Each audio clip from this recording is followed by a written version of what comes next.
हिरवं जग या यूट्यूब चॅनलमध्ये आपलं सहर्ष स्वागत आहे. आज आपण उंबर या झाडाची माहिती घेणार आहोत. उंबराचे वृक्ष महाराष्ट्रात सर्वत्र आढळतात. जंगलात, नदीच्या किनारी, डोंगर कपारीला, रस्त्याच्या कडेला, शेताच्या बांधावर वाढलेले आढळतात. मंदिरात व देवळाच्या परिसरात धार्मिक स्थळी उंबराची लागवड केली जाते. उंबराचे वृक्ष 10 ते 15 मीटर उंचीपर्यंत वाढतात. खोड मोठे, मजबूत असून फांद्या अनेक पसरलेल्या करड्या रंगाच्या गुळगुळीत असतात. उंबराचे झाड दत्तगुरूंना अतिशय प्रिय आहे.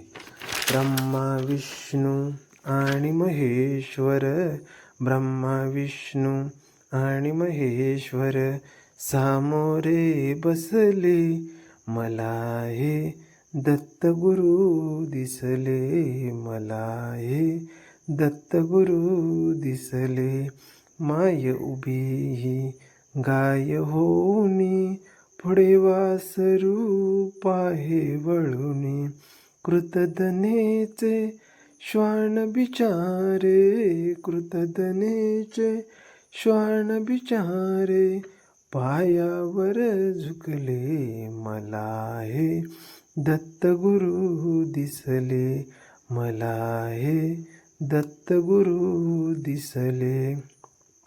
चरण शुभम कर फिरता तुमचे, मंदिर बनले उभ्या घराचे, घुमठामधुनी हृदय पाखरू स्वानंद फिरले, मला हे दत्तगुरू दिसले, मला हे दत्तगुरू दिसले. तुम्हीच केली सारी किमया, कृतार्थ झाली माझी काया, तुमच्या हाती माझ्या भवती औदुंबर वसले, मला हे दत्तगुरू दिसले, मला हे दत्तगुरू दिसले.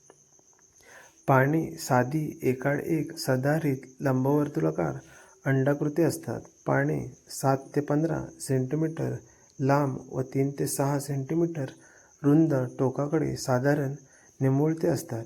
फुले सूक्ष्म गोल आकाराच्या फळासारखी पुनर्जीवी येतात. ही फुले झाडांच्या मुख्य खोडावर तसेच फांद्यावर येतात. तयार झालेली फळे हिरव्या रंगाची असतात. व्हिडिओ आवडल्यास व्हिडिओला लाईक करा, शेअर करा आणि चॅनलला सबस्क्राईब करा. धन्यवाद.